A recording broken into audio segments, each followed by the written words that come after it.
복되게 하셔서 하나님을 예배하고 주의 말씀을 듣는 가운데서 큰 힘을 얻을 수 있도록 성령님 역사하여 주옵소서. 예수님의 이름으로 기도하옵나이다. 아멘. 오늘 본문은 하나님의 능력에 대해서 말씀하고 있습니다. 여러분들에게 정말 필요한 것이 뭐냐라고 하는 질문에 아마 하나님의 능력이다 라고 말하는 사람들이 있을 것입니다. 저도 하나님의 능력을 강력하게 받았으면 좋겠다, 성령의 불을 받았으면 좋겠다는 말을 간혹 합니다. 그 말은 성령의 능력을 강력하게 받았으면 좋겠다라는 거죠. 능력 받은 만큼 역사가 일어나기 때문에 그런 것입니다. 그래서 우리는 능력을 받으셔야 됩니다. 아멘이십니까? 능력을 받은 만큼 역사가 일어나요. 능력 받지 않으면 능력의 역사가 일어날 수가 없겠죠.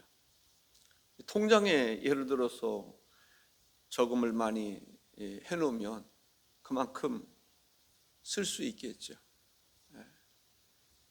우리 안에 하나님의 능력으로 충만하기를 바랍니다. 그렇게 되시기를 주의 이름으로 축복합니다. 첫 번째 말씀드리고 싶은 것은 믿는 사람에게는 하나님의 능력이 역사한다라는 거죠. 예수 그리스도 안에서 하나님의 능력. 19절에 이렇게 말씀합니다. 그의 힘의 위력으로 역사하심을 따라 믿는 우리에게 베푸신 능력의 지극히 크심이 어떠한 것을 너희로 알게 하시기를 구하노라. 능력이라고 하는 말은 헬라어로 디나미스라고 하는 말입니다. 힘, 세력, 능력, 가능성, 할 수 있음, 영적인 힘, 성취할 만한 능력, 때로는 체력을 의미하기도 하고 군대나 정치적인 힘을 이야기하기도 합니다. 디나미스는 강력한 힘이죠. 그 능력, 그 능력이 누구에게 임하느냐? 예수 그리스도를 믿는 사람들에게 임한다라는 것이죠. 마치 다이나마이트처럼 말이죠. 강력한 그 능력이 어떻게 나타나느냐? 우리를 구원하는 데 능력이 나타난다 말이죠. 아멘. 우리를 구원하는 능력, 하나님의 능력이 나타나는데 어떤 능력이냐? 우리를 구원하시는 능력. 그 능력으로 우리를 구원하시는 거죠. 죄와 사망의 법에서 우리를 구출해내시는. 그런데 또 그를 위해서 하나님께서 행하신 것이 있는데 예수 그리스도를 성자 하나님이 이 땅에 오셔서 십자가에 못 박혀 죽음으로 우리의 모든 죄를 담당해 주셨다라는 거죠. 그 표현을 참 요한이 잘한 것 같아요. 세상 죄를 지고 하는 하나님의 어린 양이다. 이 구약 시대에 제사법의 어린 양을 통해서 죄 사함을 받게 되지 않았습니까? 우리가 예수 그리스도로 말미암아 죄 사함을 받았다. 이것은 하나님의 능력이다라고 하는 것입니다. 바울 사도는 이렇게 1장 16절에서 내가 복음을 부끄러워하지 아니하노니 이 복음은 모든 믿는 자에게 구원을 주시는 하나님의 능력이 됨이라. 번제는 유대인에게요 그리고 헬라인에게로다 라고 말합니다. 이 복음은 모든 믿는 자에게 구원을 주시는 하나님의 능력이 됩니다. 복음이 강력하다라고 하는 것을 볼 수가 있습니다. 누구든지 예수 그리스도를 믿으면 우리의 죄를 대속해 주신 예수께서 우리의 모든 죄를 사하시고 우리를 구원해 주신다라고 하는 사실입니다. 하나님의 능력은 바로 우리를 구원하는 데 역사되어 있음을 볼 수가 있습니다. 구원이라고 하는 게 뭘까요? 구원은 사망에서 생명으로 옮겨지는 것을 말합니다. 죄인이 의인이 되는 것을 말합니다. 마귀의 자녀가 하나님의 자녀가 되는 것을 말합니다. 하나님의 능력이 사망에서 생명으로 죄인이 의인 되게 하시고 마귀의 자녀가 하나님의 자녀 되게 하신 것이다 라는 거죠. 이것이 바로 구원입니다. 두 번째는 예수님을 믿는 사람들은 죽은 자 가운데서 살아날 것이다 라는 거죠. 죽은 자 가운데서 살아날 것이다. 이게 하나님의 능력입니다. 20절에 그의 능력이 그리스도 안에서 역사하사 죽은 자들 가운데서 다시 살리시고 하늘에서 자기의 오른편에 앉히사라거나 죽은 자 가운데서 다시 살리시고, 사람이 죽었으면 그것으로 끝이라고 생각할 것입니다. 그런데 죽은 자를, 죽은 지 나흘이나 되는 그 사람을 살리는 차원이 아니라 죽은 지 1000년이 되고 2000년이 되고 3000년이 되고 아무리 오래됐다 할지라도 죽어서 없어진 것 같은 그 인간을 다시 살아나게 하신다라. 놀랍지 않습니까? 무에서 유를 창조하신 분이 하나님이십니다. 분명히 인간이 이 땅에서 존재했었잖아요. 다시 없어졌는데 다시 살리십니다. 다시 회복시키시는 것을 이야기하고 있습니다. 이것은 하나님의 능력으로 말미암지 않고는 그렇게 누구도 할 수가 없는 것입니다. 하나님께서는 십자가를 통해서 하나님의 사랑을 보여주셨어요. 죄인을 대속해 주시기 위해서 죽으신 사랑, 십자가는 사랑입니다. 또 죽은 자 가운데서 부활했어요. 부활에는 능력입니다. 사랑과 능력, 십자가와 부활, 죽음과 부활, 우리를 위해서 죽으시고 또 죽은 자 가운데서 살리시고 우리 또한 죽은 자 가운데서 살리시는 것이 하나님의 능력이다라고 하는 것입니다.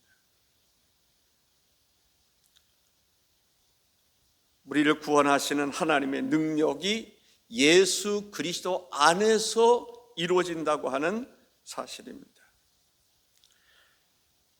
19절에서 20절을 다시 한번 읽습니다. 그의 힘의 위력으로 역사하심을 따라 믿는 우리에게 베푸신 능력의 지극히 크심이 어떠한 것을 너희로 알게 하시기를 구하노라.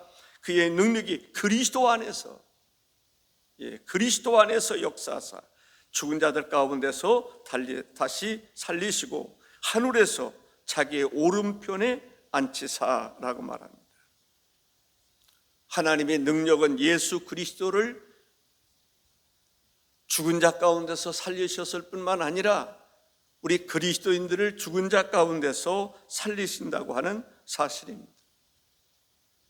예수 그리스도께서 십자가에 달려 죽으셨을 때 사람들은 전에 다시 살아날 것을 말씀하셨음에도 불구하고 기억하지 못했습니다. 왜냐하면 믿어지지 않았기 때문에 그렇습니다. 관심이 없었기 때문에 믿어지지 않은 거예요. 근데 예수 그리스도께서 죽은 자 가운데서 부활하셨습니다. 부활한 사실을 여인들이 이제 무덤에 갔다가 발견했다라고 하는 사실입니다. 마태복음 28장 5절과 6절에 천사가 여자들에게 말하여 이르되 너희는 무서워하지 말라. 십자가에 못 박힌 예수를 너희가 찾는 줄을 내가 아노라. 그가 여기 계시지 않고 그가 말씀하시던 대로 살아나셨느니라. 와서 그가 누우셨던 곳을 보라 라고 말합니다. 그렇습니다. 죽은 자 가운데서 부활하시고 부활하신 모습을 예수님은 40일 동안 이 땅에 거하시면서 제자들과 또 다른 많은 사람들에게 보여주신 것을 볼 수가 있습니다.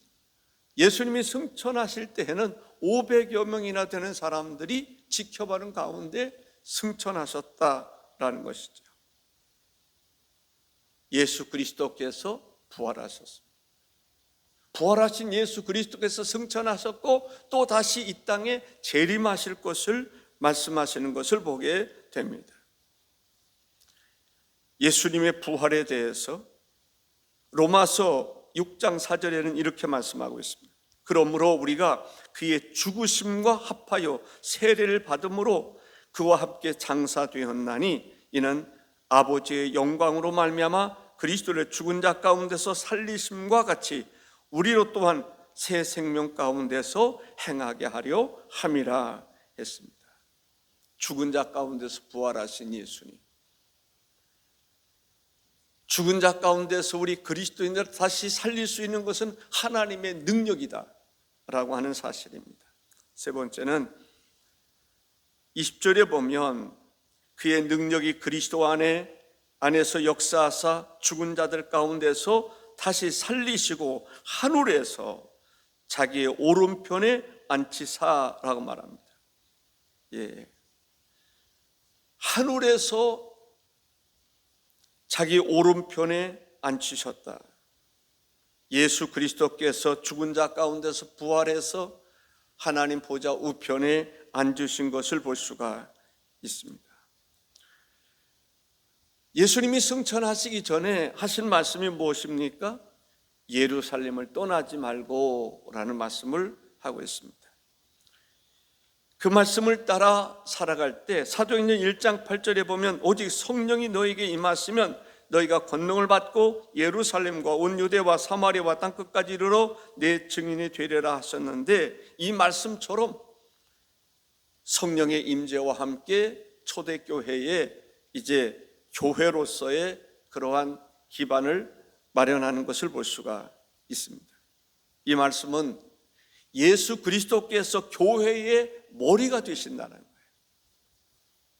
우리 교회를 몸에 비유하고 있고 예수님은 교회의 머리가 되신다. 사람의 머리가 중요한 것처럼 예수님이 바로 머리와 같은 분이시다라고 하는 것을 볼 수 있습니다. 23절에 교회는 그의 몸이니 만물 안에서 만물을 충만하게 하시는 이의 충만함이니라. 교회가 거룩한 이유는, 교회가 능력이 있는 이유는 교회의 머리가 예수님이기 때문에 그렇습니다. 모든 성도들이 예수님을 진정한 머리로 알고 머리에 순종할 때 어떤 역사가 일어나겠습니까? 놀라운 하나님의 능력의 역사가 일어난다라고 하는 사실입니다. 하나님의 능력의 역사가 일어나지 못하는 이유는 교회의 머리가 예수님인 것을 제대로 알지 못하고 예수님과의 바른 관계 속에서 살아가지 못하기 때문에 그렇습니다. 하나님은 예수 그리스도를 지극히 높이셨음을 보게 됩니다. 21절에 모든 이름 위에 뛰어나게 하셨다라고 말합니다. 모든 이름 위에 뛰어나게 하셨다. 그래서 우리는 예수 그리스도를 으뜸으로 여기는, 우리의 주로 여기는 능력으로 여길 수 있어야 할 것입니다. 그리고 우리 그리스도인은 어떠한 삶을 살아야 되느냐? 22절에 보면 또 만물을 그의 발 아래에 복종하게 하시고 라고 말합니다. 만물 위의 교회의 머리로 삼으셨느니라 했습니다. 우리는 그리스도께 복종할 수 있어야 됩니다. 몸의 모든 지체가 머리가 지시하는 대로 순종해야 될 것입니다. 복종해야 될 것입니다. 그렇지 않는다고 한다면 그것은 장애입니다. 잘못된 것입니다. 제 기능을 발휘하지 못하는 것입니다. 우리 모든 성도들이 그리스도를 주로 삼고 머리로 삼고 머리 대신 예수 그리스도를 쫓아 살아갈 때, 복종할 때 교회를 통해서 하나님의 능력은 더욱더 크게 역사될 줄로 믿습니다. 하나님의 능력이 그리스도를 죽은 자 가운데서 살리신 것처럼 여러분에게도 하나님의 주시는 능력이, 역사하시는 능력으로 말미암아 다시 새 힘을 얻을 수 있길 바랍니다. 죽은 자 가운데서 부활하게 하시는 능력이 우리에게 있습니다. 하나님의 능력입니다. 하나님 보좌 우편에 예수님이 앉으셨는데 우리도 예수님과 함께 거하는 역사가 있을 줄로 믿습니다. 오늘도 하나님의 은총이 여러분 모두에게 가득하시기를 바랍니다. 주 하나님 아버지 감사합니다.